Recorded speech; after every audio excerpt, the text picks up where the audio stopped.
Bagay pala sa'yo yung mga ganyan na ballad.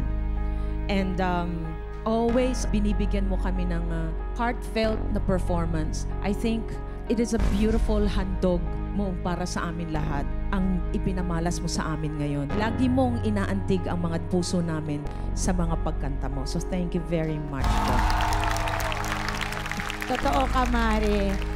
Pag si Jong talaga yung kumakanta, parati talagang, ewan ko ba, yung puso ko talagang may kalungkutan na lumalabas.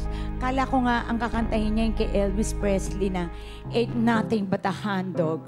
Pero yung pala kay Florante. Pero kaya medyo hindi muna ako nalungkot. Pero ngayon, ang masasabi ko lang, natutuwa pa rin ako at ang galing-galing mo pa rin, Jong. Talagang, oo. Ain't Nothing But a Hound Dog.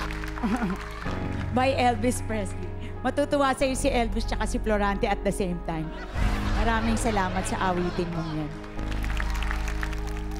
Jong, it was very heartfelt. Na-feel namin na, yun nga, ang dami mong napagdaanan.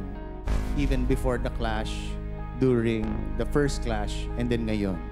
So, binigyan mo kami ng storytelling na napakaganda.